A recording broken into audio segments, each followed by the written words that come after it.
ఏదో మర్డర్ చేసి వచ్చారని అడిగినట్టు అడుగుతారండి మీరా? తాగే వచ్చాను. అయ్యయ్యో గట్టిగా మాట్లాడకండి. ఇంట్లో అన్నయ్య వదిన అందరూ ఉన్నారు.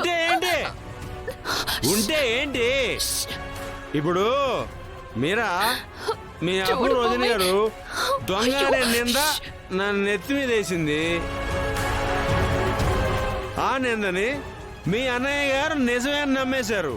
అంటే దొంగని ఇంట్లో వండిస్తారు కానీ తాగుబోతు ఉండేవరా? చెప్పు.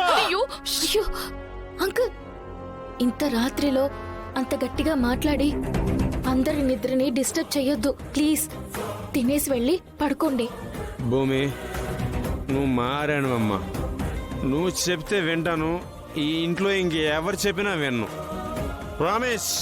అమ్మయ్యా. మీరా వడ్డించవా? రండి. పెట్టు. వడ్డించు మీరా, వడ్డించు.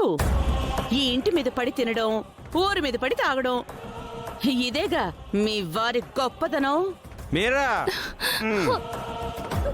ఇప్పుడు అనుకున్నాను ఈ సీన్ లోకి కొరిదే ఇంకా ఎంటర్ అవ్వలేదేంటా అని. ఎంటర్ అయిపోయింది.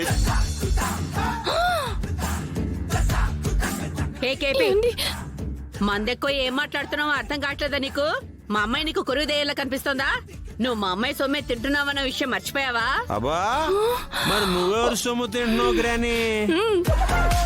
ఇప్పుడు మీ కూతురు కాని కూతురైన అపూర్వకి మీరు బాగా భజన చేసి పంట పొలాల మీద పందికొక్కులు పడి తిన్నట్టుగా మీరు మేస్తున్నారండి.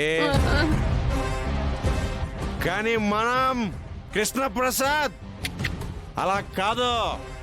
నా కష్టం మీద తింటున్నాను. శరత్ చంద్ర గారి వ్యాపారాలన్నీ నా ఒంటి మీద మోసి ఆ కష్టాన్ని తింటున్నాను.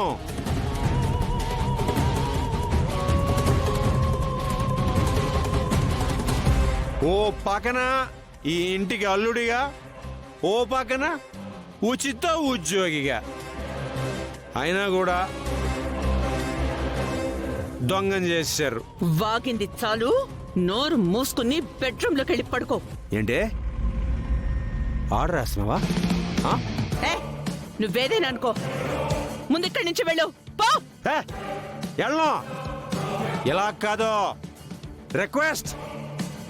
ఎలాగో చెప్పనా?